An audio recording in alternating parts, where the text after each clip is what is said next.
The birth of an avatar is what we celebrate at Christmas with the birth of Christ, but it has no meaning unless we make it personal, unless we take that good feeling, that joy, that inspiration that we may feel, and we bring it inward, and we bring about a birth of divine awareness within us. And we can tend to worry and sort of wonder just how that awakening is going within us. Am I doing enough? Am I going backwards? And it's true that we want to aspire to do more. Sister Gyanamata, the disciple of Guruji, her motto was more and better, more and better. But it's the kind of effort that we make is the important thing. And Krishna gives us great reassurance on this point in the Gita when he says, purified by ascetic wisdom, released from attachment, fear, and anger, and completely absorbed in me, many have attained oneness with me. In whatever way I am approached, in that way do I respond. All men, by whatever path, come to me. As Yogananda ji said, everyone on earth is on the spiritual path. Some walk that path consciously, conscientiously, with awareness, and others learn by trial and error the things which do not bring lasting happiness. And we can all identify with that in one way or another. And we can also identify with the prayer of the disciple of Christ, St. Augustine, who before he came on the spiritual path, he prayed to God. He said, Lord, make me good, but not yet. I'm having too much fun. And we will continue with the bad habits that we know don't help us in the long run, as long as we get satisfaction from them, until we experience a deeper satisfaction, the satisfaction of being good. And let's look also at Krishna's promise. Swamiji tells us, many have attained me. Truth seekers must understand that finding God is not like the supreme effort required to climb Mount Everest, which is more arduous at the end than at the beginning. Finding God is the simplest, most obvious, and most supremely natural thing to do in the world. At the end, one doesn't find himself straining with desperate, heroic zeal to merge in God. Rather, one relaxes supremely into perfect bliss. Strain, tension, ardor, heroic zeal, these end forever for the soul. What is left is Satchidananda, ever existing, ever conscious, ever new bliss. And part of us loves to hear stories of instantaneous healings, and perhaps we hope from one day to the next that suddenly we'll pop ourselves into samadhi. But the spiritual path, sometimes we find ourselves suddenly with no more taste for alcohol or cigarettes, let's say, or somebody that we disliked, now suddenly they don't bother us anymore. But more often, more usual, our effort is constant and the results are gradual. Swamiji, I remember once several of us were speaking to him, and it was, there were two fellow devotees who were colleagues, and they just behaved terribly towards each other. And we were talking to Swamiji about this, and Swamiji had spoken to both people individually after the incident. And he said slowly, he said, yes, you know, this person did really mess things up, but this person is doing the best that he can for who he is.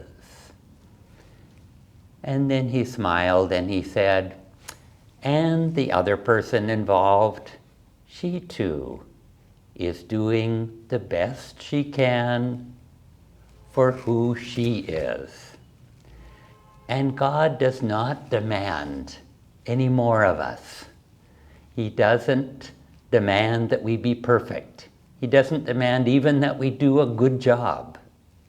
Just that we do the best we can for where we are right now in our evolution. And we can say that perhaps 90% of spiritual progress is this gentle persistence, simply doing the best we can for where we are. 90% of the path is just showing up on our meditation asana every day, we can say. And then our concentration is not with tension, but a relaxed concentration. And as Swamiji says, one relaxes supremely into perfect bliss. You know, we remember Christ, of course, especially at this time, but we also remember, you know, often with Christ, we remember his mother or, you know, the Divine Mother. In fact, I read somewhere that Yogananda ji said that when, you know, Christ's last words, he said, Father, forgive them, for they know not what they do, when he was, you know, on the cross. And Yogananda ji, in writing one time, he said, it would have been much sweeter if he had said, Mother, forgive them, for they know not what they do. And so this saying of Christ, which Yogananda ji would often quote, because it's really a teaching, you know, very important, perhaps the most important teaching also. And Christ used to say, suffer little children to come unto me, for of such is the kingdom of God. And Yogananda ji would quote that to the devotees to remind them, you know, like Keshava was saying, that it's on one level very, very simple. The spiritual path, our journey to God is very simple. And really all we have to do or become is just we have to become childlike. We have to become like a little child, you know, is towards his mother, and to more and more relate to God as our Divine Mother. And really it's just about that. It's not about what we gain, you know, the wisdom and the knowledge and all the things we receive, but really It's just about realizing that we have always been and we are a child of God. Because also Swamiji says the whole purpose of the spiritual path, really there's just one purpose, is to overcome the ego, which he said is just a bunch of self-definitions. I am this, I am that, I am a doctor, I am an engineer, I am a father, I am a wife. And how do we overcome all of that? Really, again, the answer is very simple, is to become a child. And Swami said, let that be the only identity you hold on to, that I am a child of the Divine Mother, and that's all I will define myself by. We had a very fun Christmas play yesterday here at the ashram, and if you haven't seen it, I encourage you to watch it.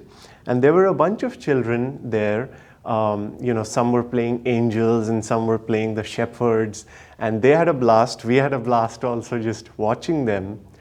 But there was a very charming scene in there. It was a goof up, but really it wasn't on another level. And I was seeing, as one of these young boys, very young, he had the role of a shepherd. So he was on the scene, they were depicting Christ's birth. And he was in the manger with his fellow shepherds who were also young children, looking at the Christ child. And suddenly, the three wise men appeared on the scene. And incidentally, one of the wise men was actually this boy's mother. So she came and, of course, she was disguised. She was in robes and she had makeup. But the minute this boy saw his mother, who was a wise man, he just forgot all about his role, and he just cried, "Mom!" And he just ran to her, and she had to kind of, sit him down and say, "No, play your part."